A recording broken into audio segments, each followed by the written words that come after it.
Welcome to UG chapters of English affiliated to BCU, second Sem BCA. A Midsummer Night's Dream, written by William Shakespeare. Let's do some brainstorming. Have you ever had such a wonderful experience in a strange place that it feels like a dream after it is over? If yes, then do write to me and share your experience.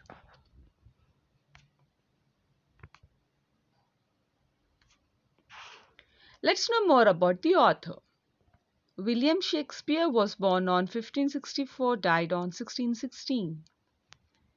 All the world's a stage and all the men and women merely players. They have their exits and their entrances.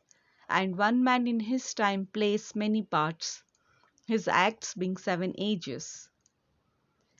Ben Jonson, the English poet and playwright, aptly describes Shakespeare as not of an age but for all time.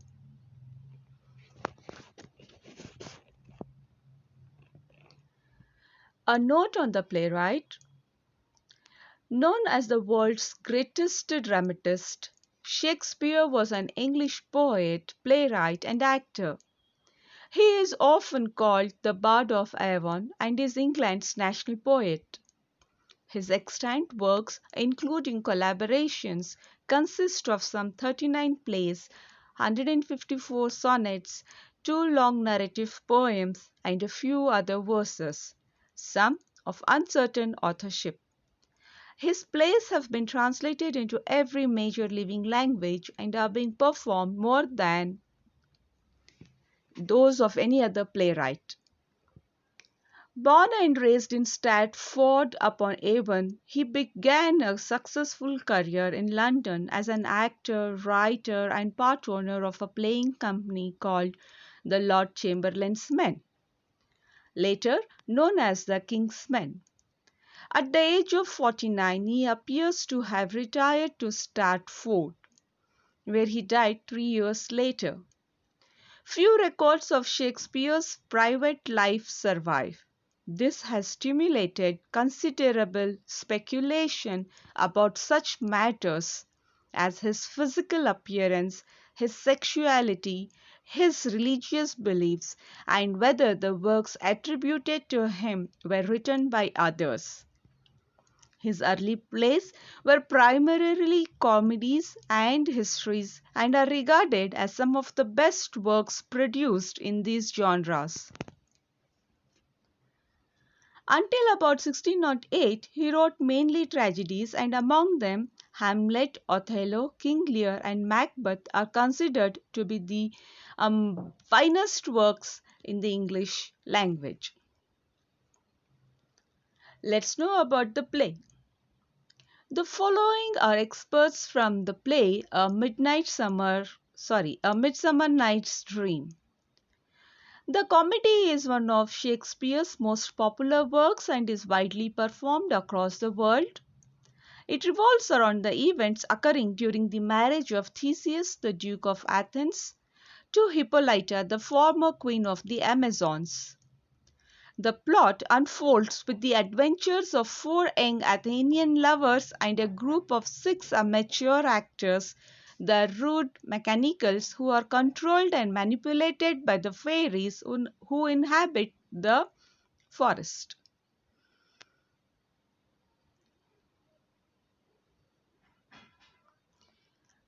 Most of the play is set in the forest. The forest plays out the comedy of errors of two pairs of lovers. Along with this, one gets to see the estranged fairy king Oberon and his queen Titania enmeshed in their little quarrels. They are residing in the forest to wish the royal couple. The reason for estrangement is their fight over the ownership of her Indian changeling. She refuses to hand him over to Oberon for use as his knight or henchman. Since the child's mother was one of Titania's worshippers, Oberon seeks to punish Titania's disobedience. He calls upon Robin, Puck, Goodfellow, his shrewd and noyish sprite, to help him concoct a magical juice derived from a flower called love in idleness, which turns from white to purple when struck by Cupid's arrow. When the concoction is applied to the eyelids of a sleeping person, that person, upon waking, falls in love with the first living thing they perceive. He instructs Puck to retrieve the flower with the hope that he might make Titania fall in love with an animal of the forest and thereby shame her into giving up the little Indian boy.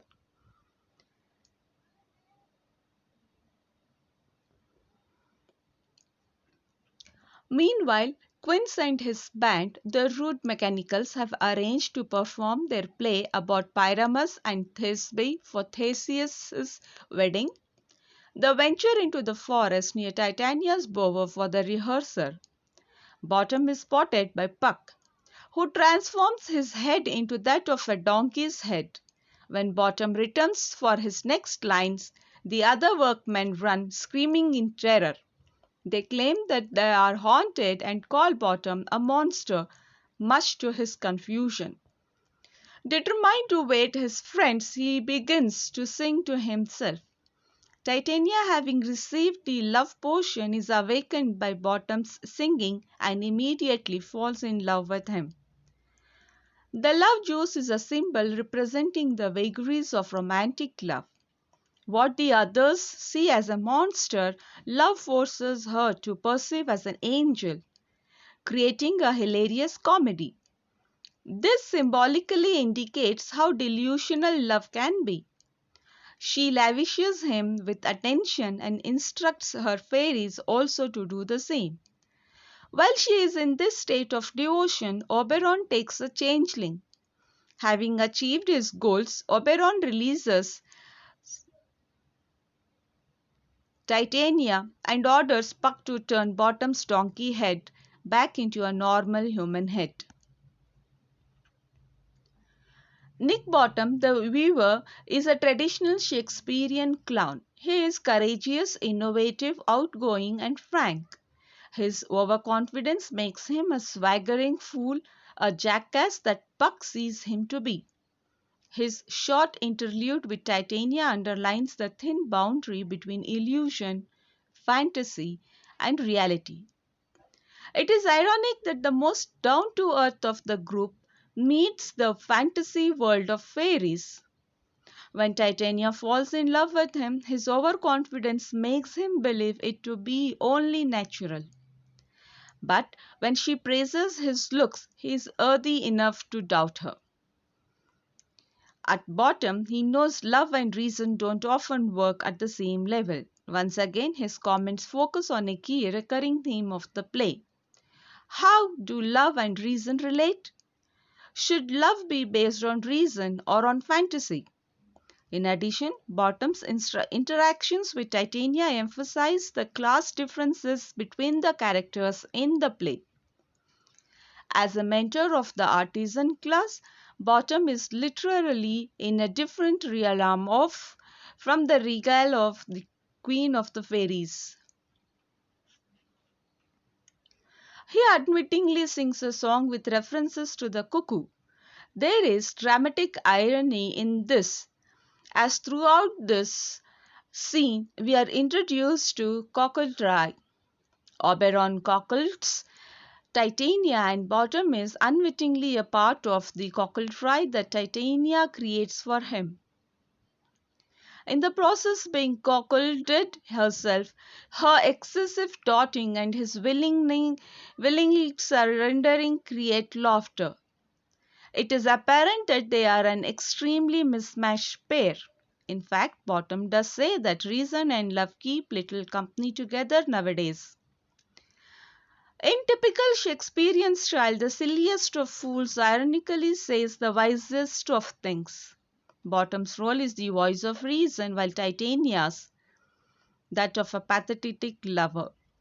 The theme of transformation from a pompous weaver craftsman to an ass to a lover to a confused mortal in a dreamlike state is dealt with an unparalleled finesse.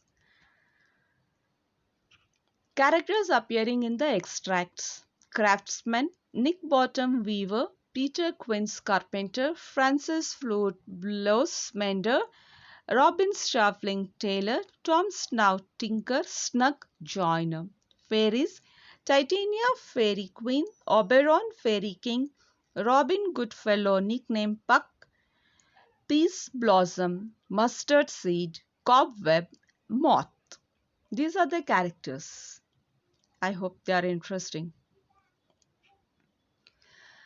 Pointers. A Midsummer Night's Dream is a comedy written by William Shakespeare in 1595-96. The play consists of multiple subplots that revolve around the marriage of Theseus and Hippolyta. It is comedy about a group of lovers who spend a night in a forest where they are the victims of fairies, pranks, and enchantments. Famous line is, Lord, what fools these mortals be. The main themes are love, imagination, and patriarchy. The author portrays romantic love as a blind, irrational, often beautiful force that can be both cruel and forgiving. Ultimately, love drives the play's entire plot.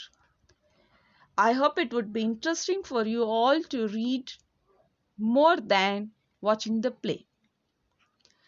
Fact Watch. There are some things which I would like to share with you about Shakespeare. Shakespeare lived 403 years ago. Oxford English Dictionary has credited Shakespeare with the honor of introducing approximately 3,000 words into the English language.